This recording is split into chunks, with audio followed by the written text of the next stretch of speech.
Salut tout le monde, Daniel Richard de RDS, j'espère que vous allez bien. Aujourd'hui, j'avais le goût de vous présenter une capsule vidéo d'environ 25 à 30 minutes. En fait, c'est un entretien avec mon ami et collègue à RDS, Antonin Bessner, qui, comme vous l'avez sans doute remarqué, est au Qatar pour couvrir la Coupe du Monde depuis 5 semaines, depuis le début des activités de la Coupe du Monde. En fait, j'avais le goût de parler avec Tony pour savoir un petit peu, lui, personnellement, comment il avait vécu sa couverture à la Coupe du Monde, qui est un privilège exceptionnel, sans doute quelque chose qui va se rappeler jusqu'à la fin de ses jours. Donc, j'avais le goût de voir un petit peu, lui, de l'intérieur, comment il voyait ça, des trucs que nous, on ne peut pas nécessairement percevoir dans ses directs ou dans ses reportages à la télévision. Donc voilà, j'espère que vous allez apprécier l'entretien autant que moi, j'ai eu du plaisir à le réaliser. Voilà, bonne écoute.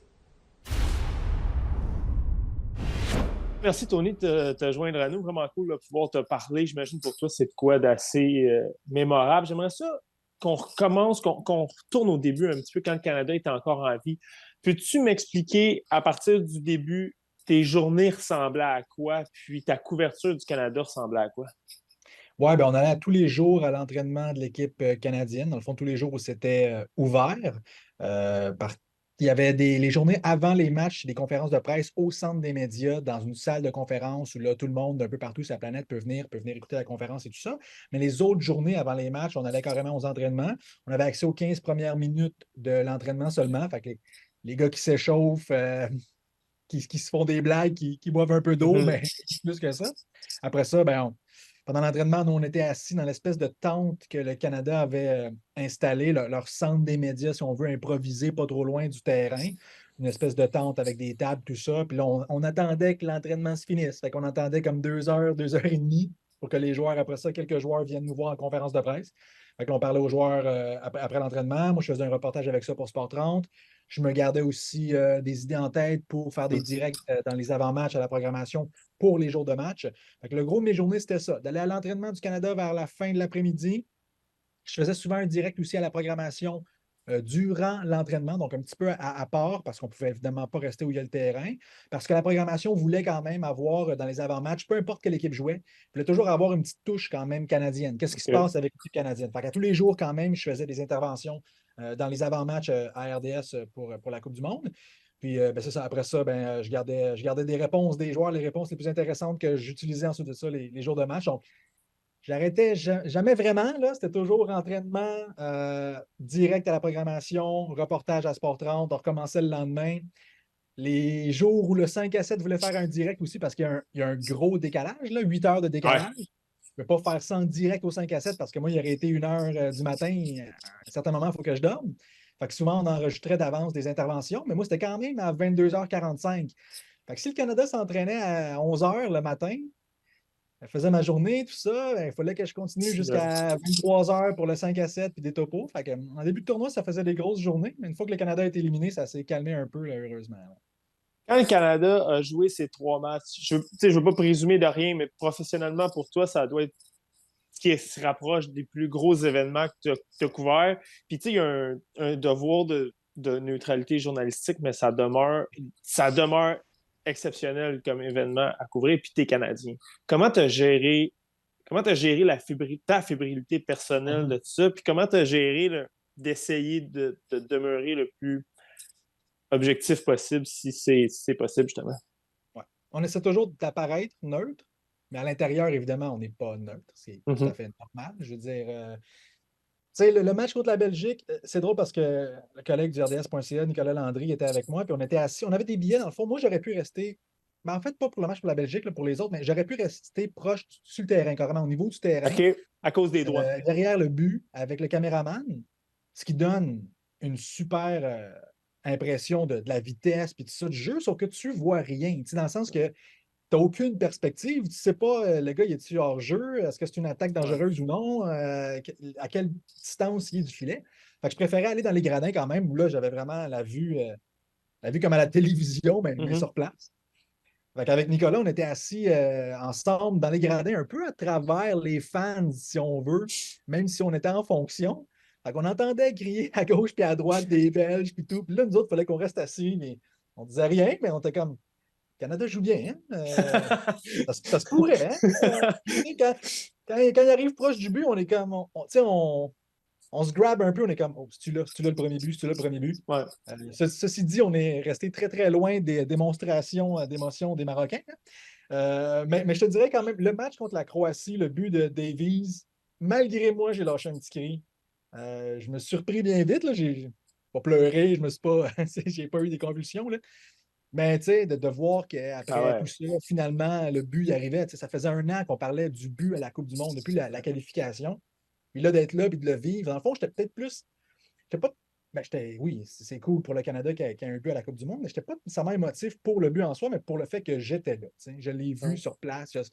C'est un moment où pas mal tout le monde qui suit le soccer au pays va se rappeler il était où, et moi, je vais Ouais. pouvoir dire, ben, j'étais là dans le stade, je l'ai vu.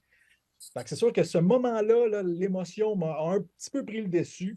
Mais après ça, on n'a pas eu énormément de raisons de fêter non plus pour le reste du tournoi. Fait qu'on est resté assez tranquille. Mais c'est vrai que c'est peut-être un des événements où, avec la Banque nationale aussi, parce que je suis un gros fan de Ouais. tennis, quand je regarde le tennis à la maison, je suis abstinent à ma blonde. Là, je crie pas mal, puis je suis très démonstratif. Au stade, je me calme, mais quand même, faut que je me parle. Puis ça, la Coupe du Monde, c'est un des peut-être seul autre événement sportif où ouais, là, une fois de temps en temps, tu as les frissons. Là. Quand tu entends les Canadiens au début du match ou quand tu entends les partisans du Canada crier This is our house à Mhm. l'unisson, tu n'entends plus les Belges, tu n'entends plus les Croates, tu entends juste les Canadiens. Là. Ça vient quand même te C'est dur de chercher. rester de glace. Ben, c'est ça. Je veux dire, après ça, je ne me mets pas à faire des high-five aux gens. Dans mon topo, je ne dis pas que le Canada, c'est la. Excuse-moi pour le sac, il va falloir que tu le dis. Je ne dis pas que le Canada, c'est la huitième merveille du monde. Mais oui, sur place, c'est quand même dur de rester complètement robotique. Là. Mhm. On est des humains avant tout. L'important, c'est que ça n'affecte pas le travail par la suite et qu'on est capable quand même de voir les différentes facettes, là, les deux côtés de la médaille. Fait que je pense que de ce côté-là, ça n'a pas été un problème. Mais dans le stade, c'était le fun. C'était le fun de Tu vivre ça. l'as abordé rapidement. Il y a un journaliste marocain. Je pense que les images ont fait le tour du monde. En tout cas, se sont certainement rendus jusqu'ici. Euh, Tu m'as écrit en privé que tu étais proche de lui. Oui. Est-ce que c'est un événement isolé? Euh, Est-ce que c'est quoi peut-être moins grave qu'on voyait chez différents pays? Comment la neutralité journalistique se passait en général à la Coupe du Monde? Ça dépend vraiment des pays, ça dépend vraiment des OK. cultures. Les Français, ça ne crie pas. C'est très, très OK. by the book. Oui, le fameux journaliste marocain qui a fait le journaliste qu'on aime bien mettre entre guillemets marocain qui a Ouais. fait le tour du monde Avec parce son que le gars, chandail. il y avait un chandail du Maroc. Je ne sais pas à quel point. C'était peut-être un photographe tu sais, qui était sur la. Il Je ne sais était pas. là. Il était littéralement à 2 mètres de moi. Tu sais, le match se termine. OK, je me lève, je me prépare à m'en aller pour aller prendre une navette pour retourner au centre des médias. Puis là, j'entends quelqu'un perdre le nord derrière moi. Pour vrai, j'ai comme fait le saut. Je me suis dit, ça ne se peut pas que ce soit. C'est sûr, c'est pas sa galerie de presse. Là. Je me tourne, puis là, je le vois dans son cubicule de travail. Il se contrôle plus. Le gars est en transe.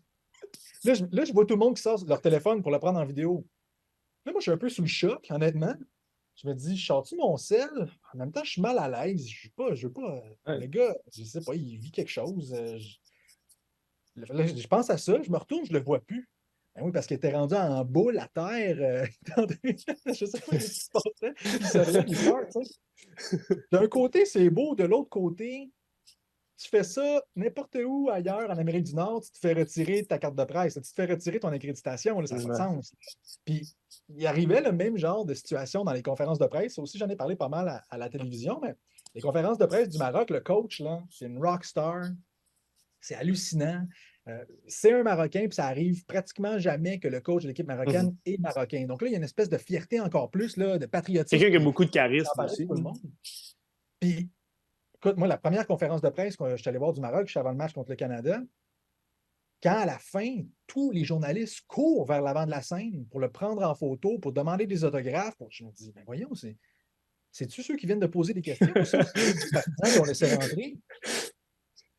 Puis on s'est tous regardé, les journalistes du Canada, puis on a fait, mais ça n'a pas de sens, ça se peut. Mais c'est ça, ça a l'air, c'est comme ça dans la culture. Puis j'en parlais justement hier ou avant-hier avec un journaliste de la France qui disait, tu sais, le Maroc, les valeurs familiales sont très, très fortes et tout le monde, dans le fond, dans ce pays-là, est un peu une grosse famille. Fait que quelqu'un qui réussit, c'est comme si c'était ton frère qui réussissait. OK. Fait que ça a aidé un peu à comprendre qu'ils sont très, très fiers du coach, des joueurs. Ils les voient un peu comme un membre des membres de leur famille. Fait que, OK, je comprends pourquoi ils sont aussi proches, aussi expressifs.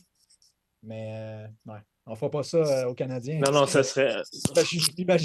j'imaginais Luc G courir après une conférence de presse et prendre un selfie avec Martin Saint-Louis. Je me suis dit, ça n'a aucun sens. Mais c'est comme ça ici pour certains pays. Écoute, j'ai pas vraiment vu d'autres nations être Pas à ce aussi point-là, en performantes tout cas, que là. ça. Non, non, pas autant que les Marocains. Il faut dire que j'ai pas non plus couvert vraiment d'autres équipes africaines. Là. Ça ne donnait pas Mhm. avec le du Canada, puis la plupart ont été éliminés un peu trop tôt pour que j'aille voir, par exemple, la Tunisie ou le Ghana ou des trucs comme ça. Mais ouais, j'ai fait le saut avec les Marocains quand même. Je sais que t'as été très occupé. On s'en parlait un peu avant que ça commence de travailler des longues journées à tous les jours quand le Canada était en vie. Je ne sais pas s'il y a une espèce de cruise control qui s'est établi pour toi, mais y a-tu un moment où toi, personnellement, à un moment donné, tu t'es dit, puis tu as réalisé, puis tu as pris un 2 minutes pour le faire, ou peut-être ça va être quand tu vas revenir, hey, je suis quand même à la Coupe du Monde, là, puis le Canada Ouais, est là, puis ouais. je revivrai peut-être jamais quelque chose de cette ampleur-là de ma vie. T'as-tu eu ce déclic-là à un moment donné? Ouais, quelques fois, parce que c'est vrai, tu as raison, on est tellement occupé que on tombe un moment donné dans une bulle où c'est OK, Faut que tu travailles. travail, qu'est-ce que je vais faire, c'est quoi ma prochaine étape, tout ça. Et puis j'ai essayé consciemment parfois de me sortir de ça pour Mhm. vraiment, juste pour comme prendre des photos dans ma mémoire de Ouais. certains trucs. C'est juste au début, on arrive au Qatar, puis le Qatar, c'est un peu weird. Tu sais. Puis il n'y a pas grand-chose à faire, puis dans les jours avant le tournoi, c'est vide. Tu ne te sens pas dans l'ambiance de la Coupe du Monde, tout ça, tu sais. Puis là, je me promenais sur la Corniche, qui est une promenade sur le bord de l'eau qui est piétonne pour le tournoi pour les fans. Mais tu sais, il n'y avait personne. Mais quand même, tu sais, j'ai comme pris une trottinette en libre-service. OK. J'ai comme fait, OK, j'ai regardé un peu tu sais, les bannières Coupe du Monde, les affiches géantes des joueurs. Puis je me suis dit, OK, ouais, là, je suis à la Coupe du Monde. Tu sais. Comme là, oui, il faut que tu travailles, il faut que tu livres la marchandise en quelque sorte, mais profites-en.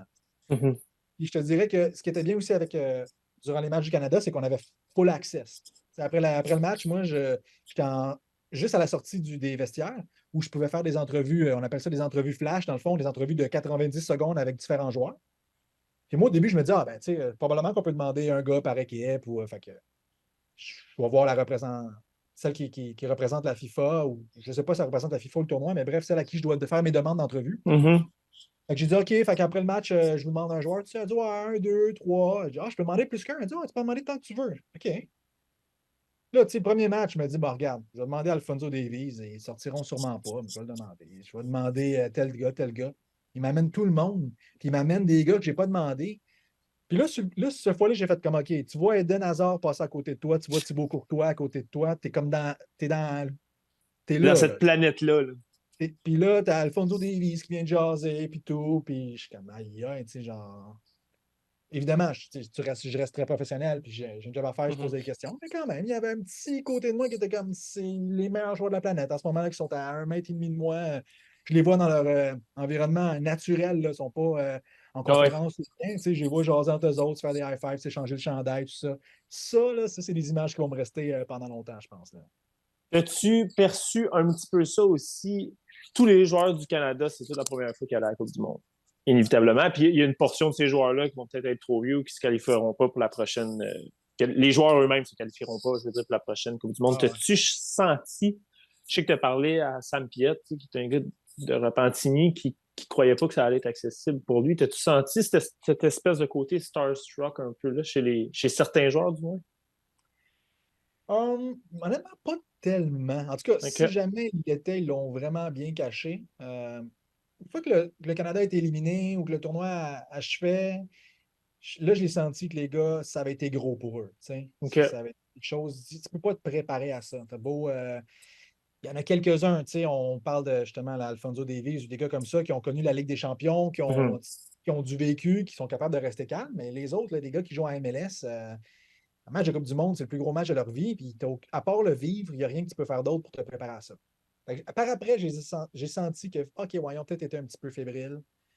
Mais sur le coup, honnêtement, parce qu'ils Il ils était l'ont plus dit. concentré. Ouais, ouais, ouais. C'est ça. Mais après, c'est drôle parce qu'Alistair Johnston racontait justement une anecdote où il était censé échanger son maillot après le match avec Ivan Perisic. Puis il n'avait jamais vraiment fait ça, lui, échanger un maillot avec un joueur. Tu sais, tu fais pas ça en club, là, des gars que tu vas Ouais. revoir. C'est vraiment juste dans les compétitions internationales. Tu sais.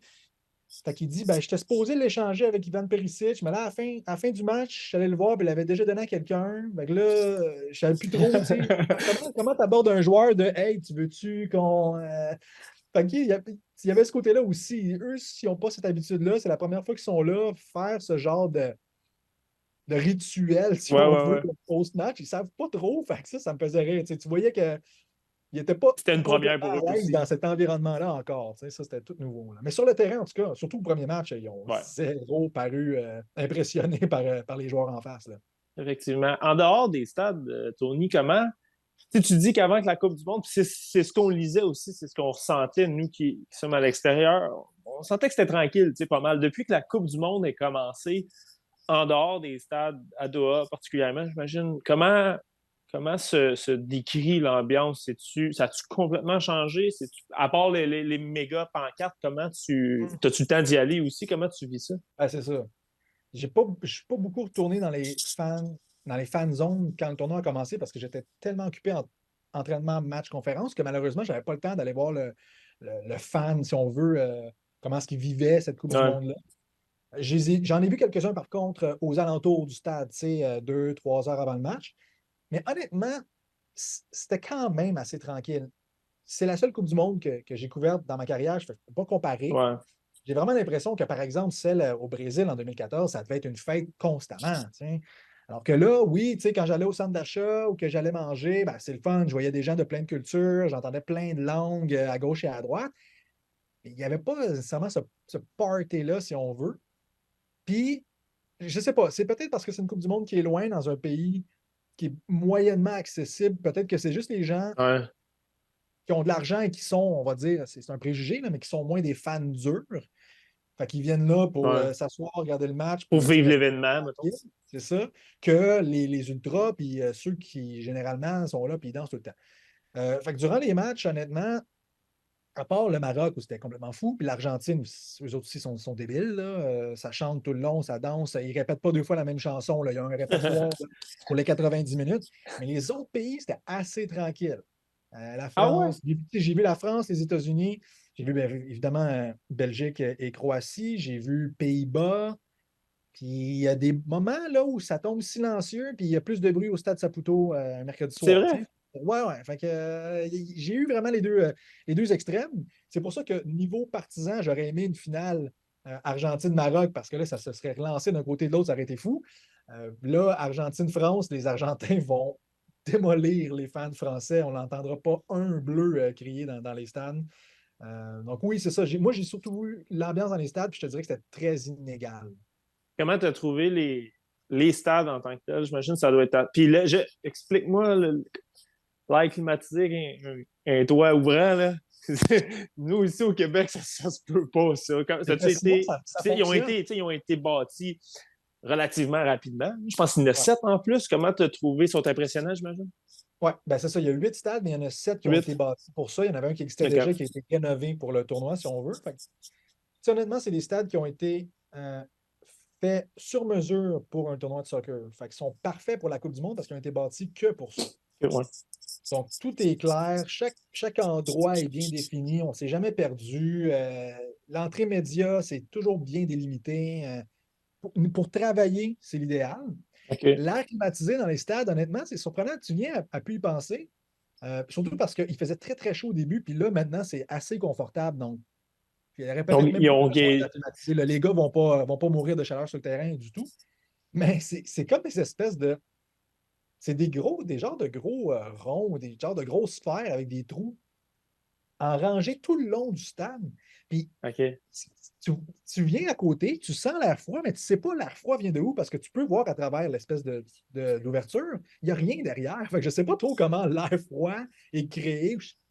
Je, je trouvais Ça ça marche. fascinant. Ouais, ça fonctionne super bien. J'ai jamais eu chaud dans un stade, même que dernièrement, on amène des vestes. Là, les matchs à 22 heures ici le soir, c'est quand même assez frais. Fait que sur le terrain aussi, les joueurs, c'est vraiment ça. La chaleur n'a jamais été un problème. Puis même, ben, c'est comme si, quand les stades sont pleins, C'est vraiment là que l'air climatisé fait son travail où tu viens à une température qui est agréable. Tu n'as pas froid, tu es juste bien. Mais dans les avant-matchs, quand on arrivait, disons, 4-5 heures d'avance pour un OK. match du Canada, il n'y avait personne. Là, on gelait. Là, il faisait vraiment froid. Là. J'amenais une veste. Il faisait 31 à l'extérieur. J'amenais une veste juste avant mon direct parce que sinon, j'allais être bien trop gelé. Parce que tout l'air frais était sur les quelques personnes qui étaient là. Ouais. Puis on sentait vraiment beaucoup.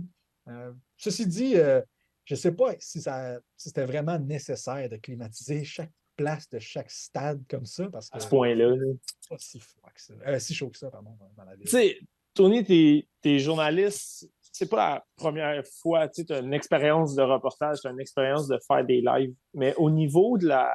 Un coup, t'es en onde, je veux dire. Peu Ouais. importe c'est quoi le sujet, en autant que tu le maîtrises. Là.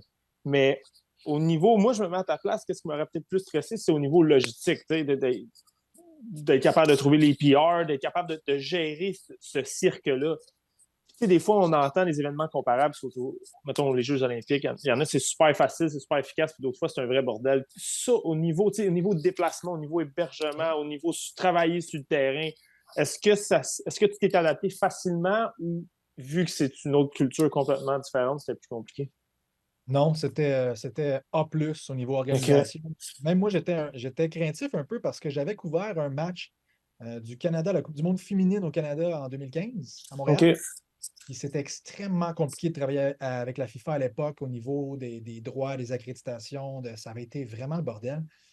Fait que je redoutais le pire ici, puis ça s'est super bien passé. Vraiment, là, le centre des médias ici, le centre des médias principal, parce que chaque stade a son centre des médias, mais le centre des médias principal, c'est au Centre de convention nationale du Qatar, qui est énorme. OK.